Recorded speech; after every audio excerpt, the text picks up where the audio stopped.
Welcome to the Mellow Fella Crypto channel. I'm the Mellow Fella, back to share my adventures in crypto with you.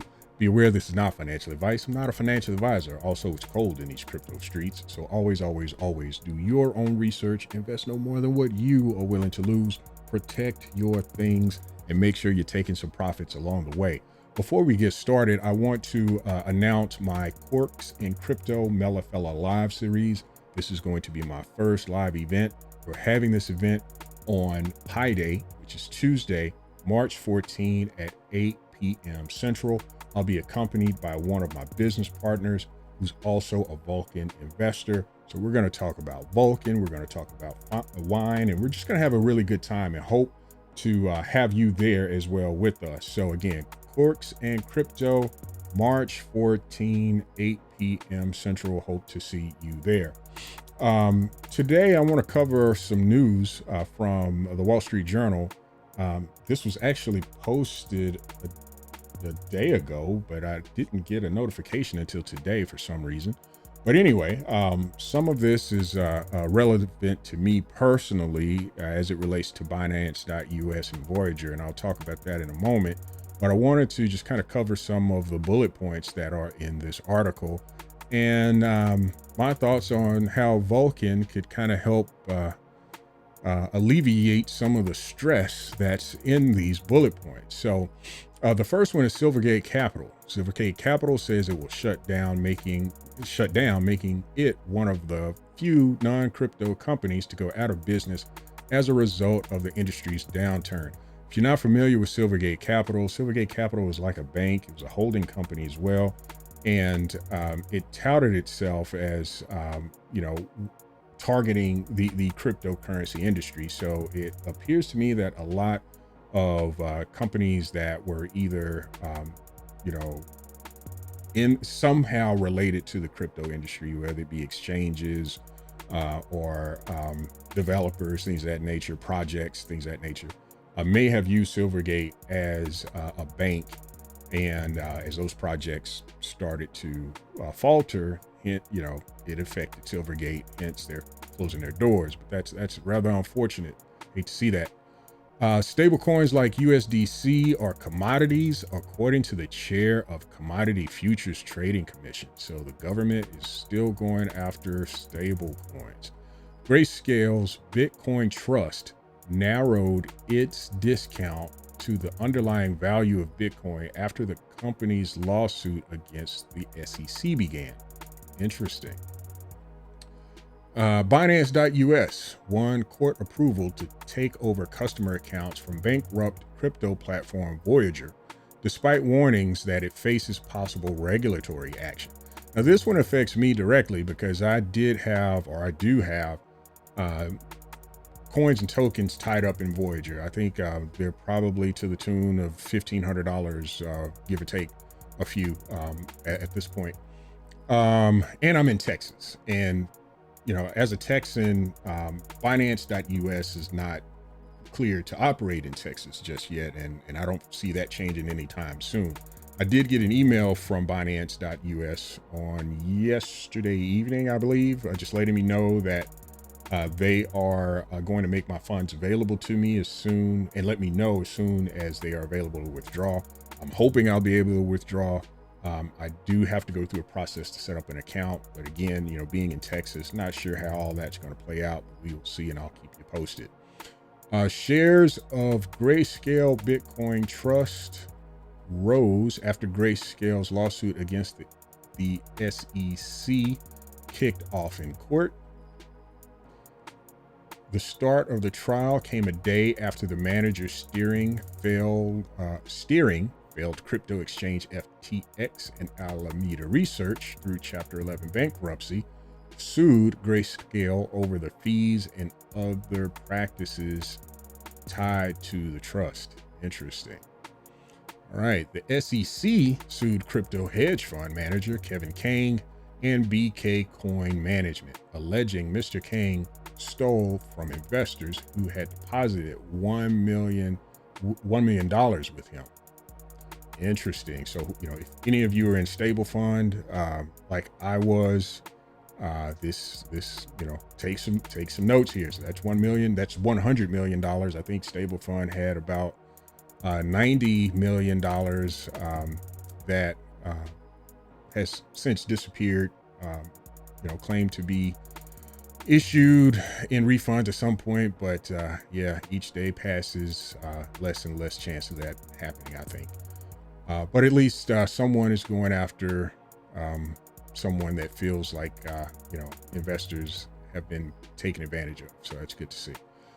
Text from Binance reveal that the crypto giants plan to elude U.S. authorities. Oh wow! So there's some interesting information there about Binance. Binance is kind of getting beat up a bit here. There's a lot of news about Binance in the last few weeks. Crypto companies behind Tether used falsified documents as shell companies to get bank accounts. Documents obtained by the Wall Street Journal show. All right, Tether.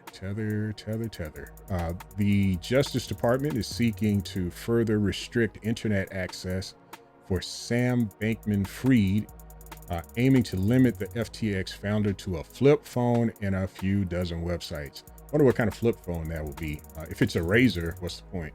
But anyway, we'll see what happens there. Regulators are going after crypto staking. We already knew that.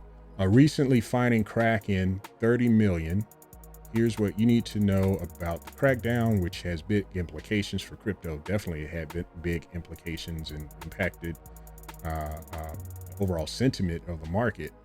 Coinbase is buying a crypto hedge fund, and it sets its sights on institutional clients.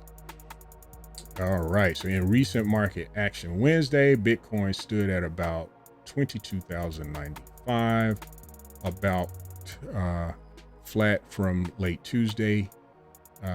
ETH was quoted at around 1,559, up 0.5% for 24 hours earlier, according to CoinDesk. So that's the news from the crypto news, according to the Wall Street Journal. Now, how does VULCAN play into all of this, right? So we've got news here about banks failing, the government's going after stable coins. There's a couple of mentions of exchanges, FTX, which has failed. Binance is getting it in the chops right now. So who knows what's going to happen there? As a Texan, live in the state of Texas, you're not legally able to trade and access the Binance exchange, although there's some ways around that, but hence me saying legally. So I want to try to stay on the straight and narrow, but there are some ways around that.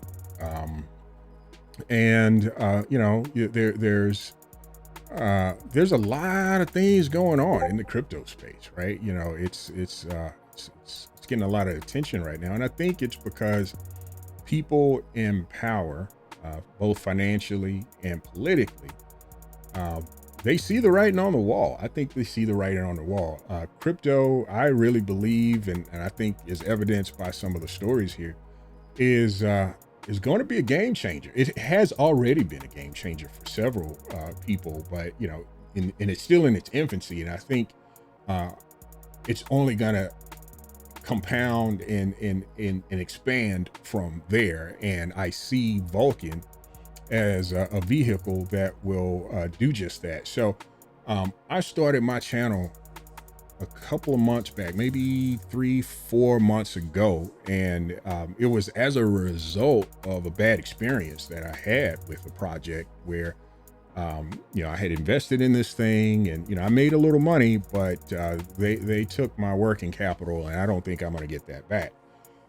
So there are some needs for regulation. There are some needs to protect folks, but people need to take ownership for what they do as well, right? You got to do your own research. I'm not, angry with myself in the decision that I made in making investments in that, what appears to be a failed project, maybe even a Ponzi scheme. I kind of felt I knew what I was getting into. I didn't overinvest. I was lucky there. And I actually used the profits that I got out of Seifu to get into that project. So I'm really not technically at a true loss. That's kind of how I'm selling it to myself. But I do think regulation, in some respects is needed, but I don't know that I am interested in what the government might be looking at to do in the way of CBDCs, but that's a whole different conversation. We're going into Vulcan, and if you're not familiar with Vulcan, I talk about Vulcan on my channel. Here most recently, talking a lot more about Vulcan. Vulcan is going to be the first of its kind auto staking, auto compounding, auto rebasing, auto deflationary layer 1 blockchain. So, you're not, as it relates to staking, you don't need to worry about trying to stake on an exchange. Yeah, there are other ways that you can stake, but wouldn't it be great to own a token that you can just hold in your wallet and it stakes on its own? Hey, Vulcan does that. When it comes to stable coins, well, from what I'm understanding, a lot of these stable coins are being challenged because are they really backed by the dollar, right? Are they really backed by things that are of value to justify, the value that's being presented to investors and holders? So where's the utility in that, right? So, that's kind of how I take that. Where's the utility in that? Well, Vulcan's got a ton of utility. And, there's gaming, there's other projects that's using Vulcan as a vehicle. There's a lot of things going on in the Vulcan ecosystem, and we're just scratching the surface. We really don't know what all this Vulcan blockchain is going to touch, what all it's going to do beyond just the high level things that Brian Legend and his team has presented us in bits and pieces so far, outside of the details that are in the light paper, of course. But there's a ton of utility coming behind this thing. So I think, I anticipate and think rather that Vulcan is going to be stable for some time and some time to come. So, the stablecoin thing, that Vulcan might be able to assist in some areas in that regard. I mentioned exchanges again. Vulcan is going to be on at least one, if not a few, layer 1 or level 1 exchanges. We don't know what those exchanges are just yet, but it's mostly going to be for on and off ramp opportunities. So it's going to be really easy to get into Vulcan if you are not currently a holder and sacrifice Seifu to get into Vulcan. So that's some other positive to look forward to. And also, you're going to have swapping opportunities to swap other coins for Vulcan by way of Uxie swap, and there may be some other swapping opportunities that come about from there. So I am really, really, really excited about Vulcan. Every day, it just seems like I'm learning something new, and it just really gets me that much more excited for its eventual launch, which is expected in Q2 of this year. So far, nothing looks like it's going to stop that from happening. Testnet is well underway. Beta testnet is well underway. We're looking for the faucet to be turned on so we can start getting in there and playing with tokens and doing transfers and things like that. So I'm excited about that opportunity. But I'm going to close this one out. But again, thank you for your time and attention and for watching. And I hope to see you at Corks and Crypto on next Tuesday at 8 p.m. Central. And until next time, Fella is out.